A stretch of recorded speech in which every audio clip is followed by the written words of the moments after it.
sujud, ada doa di antara dua sujud. Ini doa yang enggak ada tandingannya kalau menurut kelengkapannya. Rabbighfirli, ampuni saya ya Allah. Warhamni, sayangi saya ya Allah. Dua ini enggak ada, kita celaka hadirin. Wa illam taghfir lana wa tarhamna lanakunanna minal khosirin. Sekiranya engkau tidak mengampuni, sekiranya engkau tidak merahmati, kami pasti jadi orang rugi. Doa Nabi Adam tuh ya. Rabbighfirli, ampuni saya ya Allah. Warhamni, sayangi saya ya Allah. Pada rahmat Allah itulah yang menyelamatkan kita, bukan amal ya. Amal itu mengundang rahmat, rahmat yang menyelamatkan. Yang ketiga, wajburni, cukupi. Ini cukupi. Yang keempat, warfa'ni, angkat derajat. Angkat derajat itu ahli takwa hadirin. Tidak harus bergelar semua. Habis sholat jadi profesor semua, enggak ya. Tapi kalau Allah udah ngangkat derajat seseorang, walaupun kerjaannya dianggap rendah secara duniawi, tetap dia terhormat. Warfa'ni, warzukni, ini minta beri saya rezeki yang halal, barokah, jangan kena yang haram, jangan kena yang subhat. Lalu wahdini, tuntun saya ya Allah, tuntun. Kita perlu petunjuk dalam hal apapun. Harusnya saudara kesini doa nih, karena Allah tahu siapa yang ceramah ini. Ya Allah, Engkau tahu kan siapa si Agim. Jangan ngomong gitu, Allah udah tahu ya. Seandainya ceramahnya benar, bisa membuat kami kenal padamu, bisa membuat kami dekat padamu, mudahkan. Tolong ya Allah, tuntun tuh makhluk persorban itu, supaya ngomongnya benar. Jangan-jangan udah capek, udah naik ojek ke sini ngomong gak bener kan kami rugi. Gak usah ngomong gitu hadirin, gak sopan bisanya. Tinggal ya Allah dini, wa'afini, sehat kan. Minta diberi sehat wal afiat. Afini itu sehat wal afiat. Ada sehat, ada afiat. Orang sehat belum tentu afiat. Banyak yang mulutnya sehat, malah tukang ngebohong, tidak afiat. Mulut yang sehat wal afiat itu ya sehat, ya zikir. Sehat yang jadi taat. Yang terakhir, wa'fi. Apa? Wa'fu anni, maafkan. Al-afu itu seperti Allah, maaf, maha pemaaf. Saudara dengar doa yang paling dahsyat di Lailatul Qadar? Bagaimana doanya?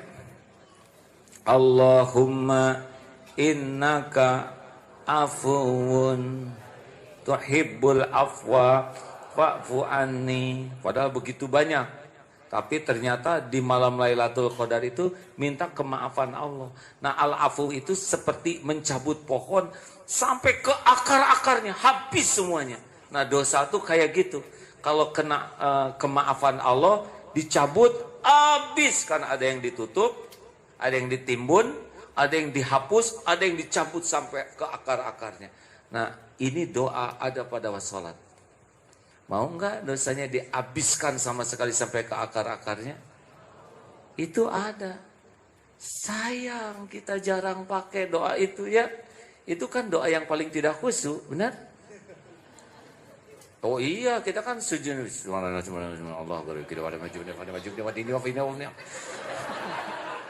Balap itu hadirin. Antara sujud dengan sujud seperti Allah balapan itu hadirin.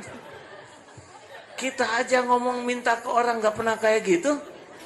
Tolong ibu saya minta makan, minta masukkan sekarang gon. Dikepret hadirin.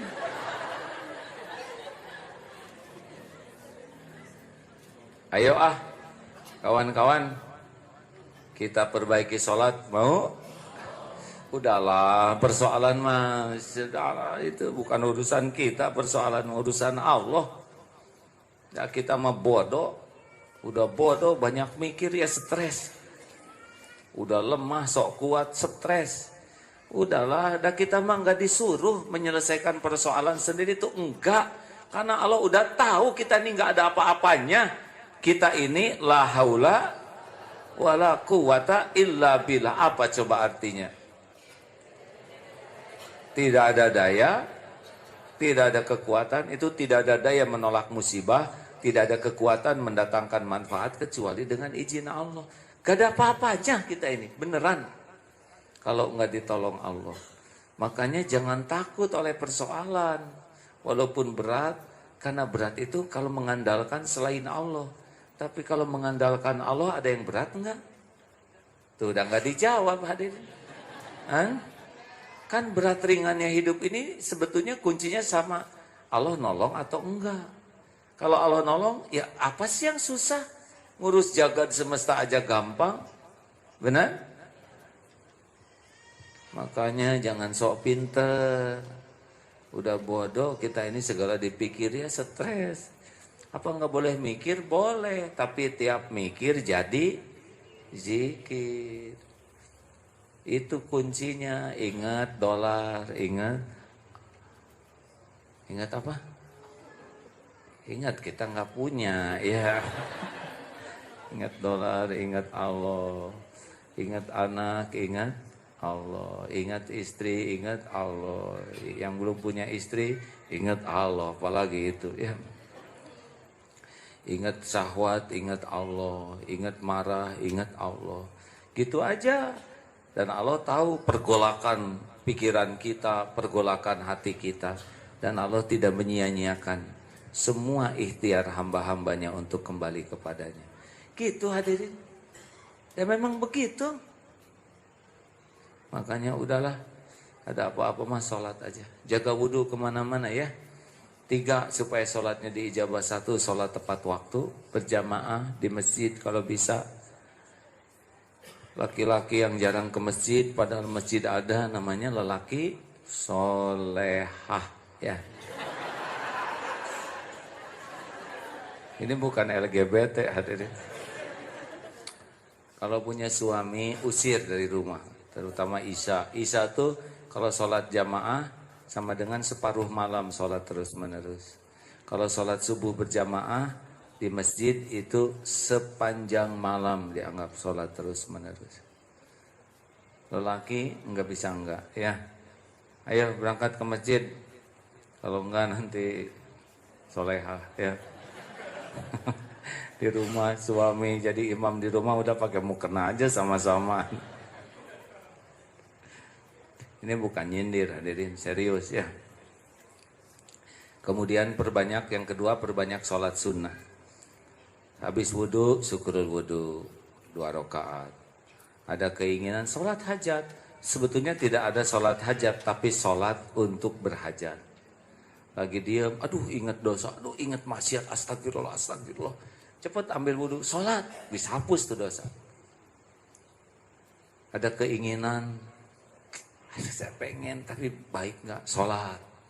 Ada yang ngancam nanti kamu di kantor sholat. Begitulah. Ibu cemburu sholat. Ya Allah titip suami saya di hati. Nanti kau dititipkan ke Allah, lalu nitipkan sama yang lain. Aduh ini dosa besar ini. Ini benar-benar suudon ke Allah ya. Nggak boleh gitu, atau Allah tuh maha baik, maha bijaksana, maha mengerti. Allah tuh tahu sekali. Allah tuh tahu wa huwa alimum bidatis sudur, dan dia mengetahui apa yang ada di dalam hatimu. Wa na'lamu ma tuwaswisu bihi nafsuh, dan kami mengetahui apa yang dibisikkan di hati. Allah tuh ngerti sekali tentang kita karena kita tuh ciptaan Dia. Kita tuh milik Dia, milik Allah. Allah tahu tingkat intelektual kita, kadar keilmuan, latar belakang, komplikasinya. Udah tahulah. Tinggal mau enggak kita dekat dengan Allah. Itu aja kuncinya. Enggak semua orang mau dekat dengan Allah. Beneran. Banyaknya mah sok pinter, sok tahu, sok mikir. Apa sih? Udah blow on model kita ini segala dipikir mumet. Beneran. Percaya enggak saudara sih? Terserahlah itu urusan masing-masing. Betul Pak. Saya juga kalau mikir segala dipikir asa capek gitu. Pembangunan harus ada, santri udah daftar banyak ribuan, asrama belum jadi, jalan rusak, belum lagi ada yang anak. Kan santri makin banyak, tiap anak tuh kan punya karakter masing-masing. Belum lagi gaji, ini ada yang pensiun, ada yang suaminya meninggal, ada yang sakit. Ini asal ruwet ya. Tapi saya mah cuman manusia. Paling bisanya ya nangis, tolong atuh ya Allah. Gimana? Apa yang bisa saya lakukan? Cuman sekedar makhluk. Didatangkan ahli manajemen, didatangkan ahli keuangan, datang dokter yang sudah udah bosen. Saya masih bosan lah hanya ngurus dunia, ingin ngurus bagaimana profesi kedokteran saya jadi bekal akhirat. Ada gabung ini, ada rumah sakit, ini datang ada ahli kandungan. Iya, asa enak saya pikir teh. Mudah gitu. Tiba-tiba jalan rusak, dari mana ini buat memperbaiki? Saya punya uang nih, bunga bank saya nggak mau pakai. Udah deh kalau buat jalan, gelenceng, perlunya berapa buat bikin jalan? Ya buat ngecor itu 225, udah dikirim 400 gitu. Terus gelenceng ada aja. Daripada kita pusing ya, tanah harga naik, dari pikirin juga nggak turun Pak. Mendingkan didoain, tiba-tiba yang punya tanah itu perlu uang, bukan doa jelek ini ya. Ada tanah nggak mau dijual, meninggal, yang punyanya atuh bagi-bagi gitu, gampang bagi. Jangan ngedoain meninggal ya, nggak boleh doa jelek, nggak apa-apa. Kata guru saya juga, minta sedikit ke Allah, minta banyak ke Allah. Ya udah minta banyak sekalian, jangan ngeteng ya. Enaknya hidup mengandalkan Allah. Terima kasih. Kepo Syariah, channel yang menyejukkan. Jangan lupa subscribe, komen, dan bagikan video ini. Tidak menyelesaikan masalah. Satu babak. Allah yang melapangkan, Allah yang menyempitkan. Gitu. Ada episode-episodenya. Ya Allah, lapangkan kami keberkahan, rahmat, karunia, dan rizkimu. Ya Allah, aku mohon kepadamu kenikmatan yang terus menerus, yang tidak pernah berubah dan tidak ada habisnya. Boleh tuh doa gitu. Minta karunia yang terus menerus. Dan memang Allah suka diminta. Dan sesungguhnya aku memohon kepadamu kenikmatan pada hari kiamat dan ketentramannya di kala ketakutan. Ya Allah, aku berlindung kepadamu dari keburukan apa yang Engkau berikan kepada kami. Jadi kadang Allah ngasih harta ke kita. Tapi kan harta itu bisa membuat kita tergelincir, sombong, berbuat maksiat. Jadi setiap pemberian Allah juga itu bisa berefek tuh. Dikasih pangkat jadi ujub, takabur, jadi zolim, jadi koruptor, ya kan? Maka kita harus minta berlindung ke Allah dari keburukan apa yang Allah berikan. Dan dari keburukan apa yang Allah tahan. Kadang-kadang ditahan sesuatu, kita jadi putus asa, jadi ngerasula. Itu pun perlu pertolongan Allah. Hadirin jangan lupa ya, semua software yang ada pada kita tuh adalah Allah juga yang bikin. Allah tidak hanya bikin hardware, tapi software seperti cinta. Nah, eta cinta ya. Coba cinta bentuknya apa? Ayo jelaskan. Lagi yang jatuh cinta. Gini kan? Itu cinta. Kita nggak ngerti. Tapi kenapa gara-gara perasaan itu jadi kunang-kunang? Ketemu dia greges-greges, jalan kurang laju, cekot-cekot. Ini teh apa ya? Kita kan nggak ngerti. Atau nafsu. Kenapa lihat dia? Kalau lihat tembok biasa aja.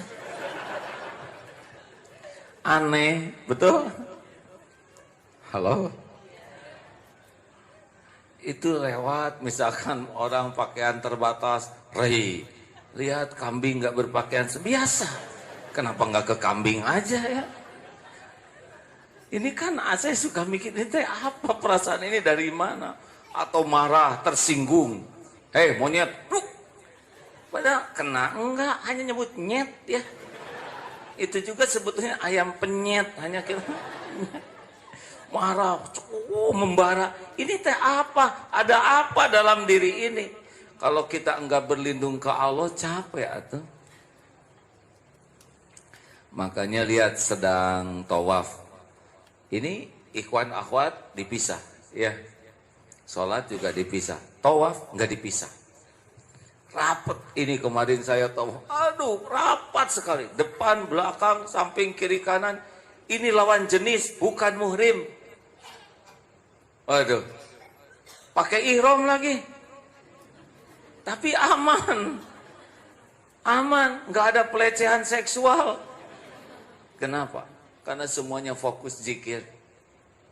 Kalau udah zikir, Allah redakan tuh syahwat, Allah redakan. Itu dari berbagai negara kumpul di sana. Nggak ada tuh perkelahian masalah antar negara di sana.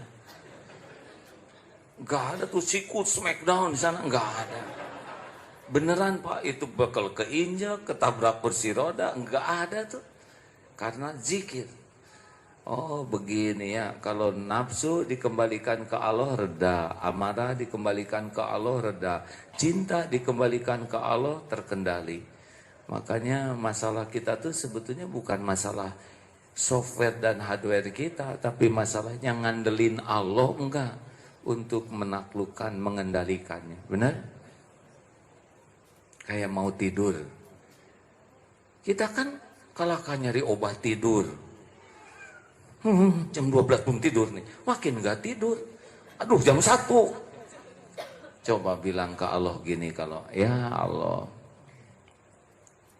Bismika Allahumma ahya wa bismika amut. Wahai Allah.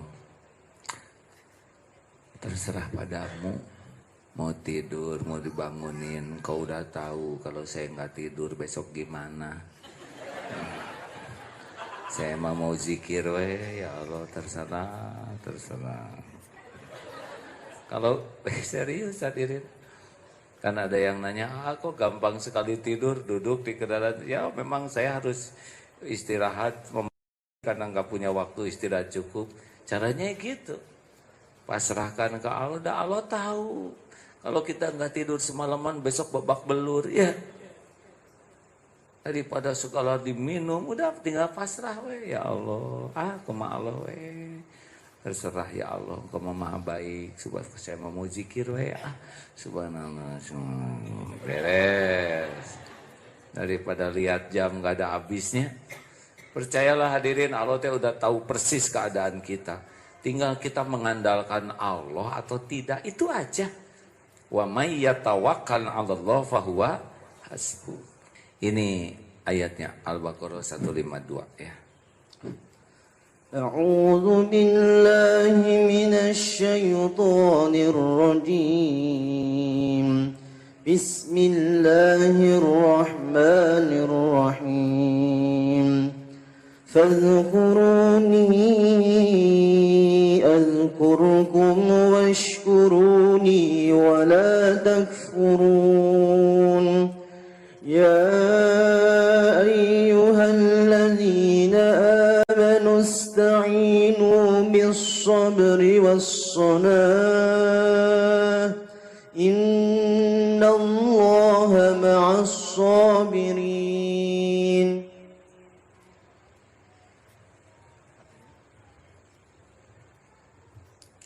Fadhkuruni adzkurkum, maka ingatlah padaku, aku ingat padamu. Kalau kita ingat ke Allah, Allah mengingat kita spesial. Kita enggak ingat ke Allah juga, Allah pasti mengingat kita. Karena kita dalam genggaman Dia. Yas'aluhu man fis samawati wal ard kulla yaumin huwa fis sya'n. Setiap saat Allah itu dalam kesibukan mengurus segala-galanya. Maka jadikanlah sabar dan sholat sebagai penolongmu. Nah makanya kalau kita tawakal ke Allah itu harus menjalankan apa yang Allah perintahkan. Di antaranya sabar dan sholat. Jadinya kalau ada masalah apa-apa tuh ingat. Itu ada terusannya mas. Wala nabluwanakum. Ini terusannya. ولا تكونوا لمن يقتل في سبيل الله أموات بل أحياء ولكن لا تشعرون. ولنبلونكم بشيء من الخوف والجوع ونقص من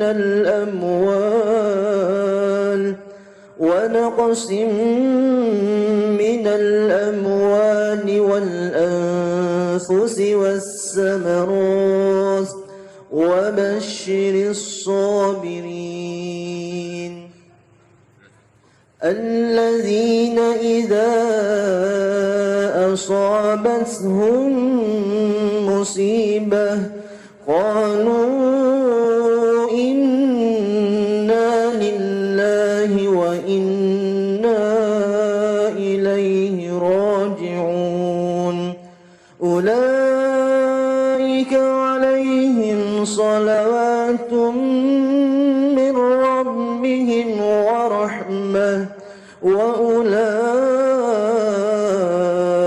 هم المهتدون Walanabluwannakum bisyai'in minal khauf, dan akan ditimpakan kepadamu sedikit ya, bisyai' minal khauf, dari takut. Bakal ada yang menakutkan bagi kita, entah apa aja, gelap, jin, penyakit, nyamuk demam berdarah, virus, ancaman orang, takut gempa, pokoknya ada, tapi sedikit dibanding yang tidak takutnya. Lapar, kekurangan harta, jiwa, buah-buahan. Wabashiris sabirin, dan berikan kabar gembira bagi orang yang sabar. Siapa orang yang sabar? Alladzina idza asabathum musibah qalu inna lillahi wa inna ilaihi rajiun. Jadi orang yang sabar itu pada pukulan pertama, ketika terjadi itu musibah, maka tidak berkata apapun selain kami semua milik Allah. Jadi Allah yang jadi pusat pikiran, pusat rasa yakin di hati dan ucapannya. Inna lillahi wa inna ilaihi rajiun. Sesungguhnya kami milik Allah dan sesungguhnya kami kembali kepadanya. Ulaika alaihim, mereka itulah yang akan mendapatkan keberkahan yang besar, ampunan, curahan rahmat Allah dan petunjuk. Jadi justru dari musibah yang kecil itu terbuka sesuatu yang amat besar. Kuncinya cuman sabar. Awalnya sabar. Makanya kalau ada apa-apa tuh jangan lebay ya. Tiba-tiba ada kejadian tidak enak, innalillahi wa inna ilaihi rajiun. Tiba-tiba ada yang nipu, ada yang memfitnah, ada apalah kejadian yang tidak diduga, udah kembali ke Allah. Dan nggak akan terjadi tanpa izin Allah. Ma asaba min musibatin illa biiznillah wa may yu'min billah yahdi qalbah. Tidak ada satupun musibah yang menimpa kecuali dengan izin Allah. Barang siapa yang beriman kepada Allah, Allah kasih petunjuk di hatinya. Makanya jangan suka kemana-mana pikiran tuh ya. Seperti dicopet. Copet sih udah jelas dosa, tapi terjadinya kita dicopet pasti maunya Allah. Nggak akan kecopetan kalau Allah nggak takdirkan. Siapa sih copet itu di mana? Tetap ketemu dengan kita walaupun beda tempat. Ini di sana copet, kita di situ, nanti bakal ketemu di bis yang sama. Nggak akan ketukar, dan sebelahnya juga copet di belakang, nggak di depan kita. Kalau di depan jadi kita yang nyopet, nggak cocok ya. Kita bagian dicopet. Beneran hadirin. Nggak ada yang keluar dari takdir. Ya, tinggal bagaimana kita menyikapinya. Oh, termasuk di rumah. Di rumah tangga itu pasti semuanya juga baru bisa terjadi dengan izin Allah, dan pasti ada kebaikan di dalamnya kalau sabar. Ada?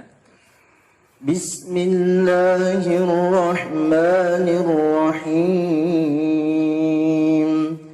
Ma asaba min musibatin illa biiznillah wa man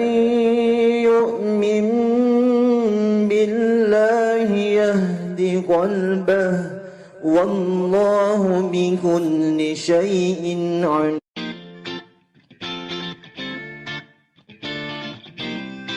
Ayolah, kalau ada apa-apa tuh sholat. Saya nggak husu. Allah juga udah tahu kita nggak husu. Sholat. Sekarang nggak husu tidak sholat. Nggak husu dalam sholat. Bagusan mana? Bagusan nggak husu dalam sholat ya. Maaf, ini saya tidak mengatakan sholat tidak husu itu baik. Tapi kalau kita udah mulai sholat, itu Allah udah lihat. Ini si hamba wudu. Ini si hamba sambil nangis. Ya Allah, gini-gini amat hidup ini. Allahu Akbar, itu lumayan daripada nangis tanpa sholat. Ini serius hadirin, bukan karena saya pengalaman, tapi kurang lebih begitulah hadirin. Kadang aduh ujian berat dalam gitu. Ke siapa sekarang? Ngomong ke orang, orang nggak ada yang bisa dipercaya. Sekali kita ngomong sama dia, dia ngomong kemana-mana. Dan dia boro-boro menyelesaikan masalah, karena dia tuh sumber masalah. Hati-hati yang suka curhat ya. Curhat ke orang tuh masalah. Membuat dia ngomong kemana-mana. Kalau kita curhat ke orang, dia akan masuk dalam kehidupan kita. Pasti ikut campur terus.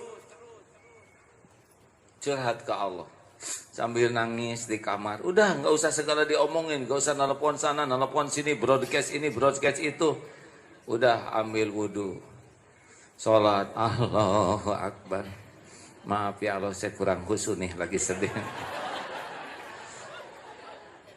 Ya Allah juga udah tahu lah, kita kan ilmunya beda-beda, tingkatan iman kita juga beda-beda. Pemahaman kita terhadap sholat juga masih beda-beda, benar? Allah udah tahulah kita ini orang awam, orang yang Allah udah tahu. Tapi Allah sangat menghargai. Ini dalam awamnya aja mau sholat. Itu kan sudah fadkuruni adkurkum. Allah tuh bikin reda hati itu. Allah pertama Bismillahirrahmanirrahim. Alhamdulillah, mulai enak. Sujud enak, diganti oleh Allah tuh jadi nikmat. Nanti tinggal dibuka oleh Allah hikmah. Oh, bahwa ini tuh adalah untuk penggugur dosa. Oh iya, saya banyak dosa. Tenang. Ya seperti yang dioperasi, diambil apa tuh rahimnya, nangis luar biasa. Saya tuh udah telat nikah, udah telat hamil. Giliran hamil rahim saya dicopot. Tidak ada harapan, aku nangis. Saya nggak boleh motong kalau lagi nangis ya. Dengerin aja. Gimana ya nasib saya? Jadi yang diambil oleh dokter rahim, rahim. Ya. Kalau jantung, alhamdulillah kalau jantung saya normal. Paru-paru, wah di ronsen baik semuanya. Saraf tulang, oh itu normal semua. Ginjal semua normal. Saraf otak, oh pikiran saya normal. Jadi alhamdulillah ya, hanya rahim aja, alhamdulillah semua. Pulang aja. Jadi salah fokus dia tuh. Fokusnya kepada yang nggak ada. Yang ada nggak disyukurin. Beneran ini hadirin. Itu ketemu ini siapa yang ngatur? Dia tidak berhasil untuk tenang. Tapi dia minta tolong ke Allah. Digerakkan aja ketemu dengan seseorang. Diatur saja orang ini bisa ngomong. Kalau nggak dibuka hikmah, kan bisa lewat orang lain. Apa ini kebetulan? Oh, tidak ada yang kebetulan. Makanya kalau kita udah masrahkan urusan ke Allah, nanti jalan semuanya. Hati butuh tenang, Allah yang kasih tenang. Pikiran butuh jernih, ide, gagasan. Allah yang kasih ide, ini otak milik Allah. Semua ide gagasan tuh yang benar baik dari Allah. Kita perlu jawaban yang lebih dimengerti. Buku, Allah tahu kita harus baca buku. Nanti ada yang ngasih bukunya. Tiba-tiba lihat YouTube. Ini cocok dengan keinginan saya, gak nyangka. Nggak ada yang nyangka, ada Allah yang ngatur. Wah, ini kebetulan ceramah ini cocok dengan saya. Ada yang ngomong gitu nggak sekarang?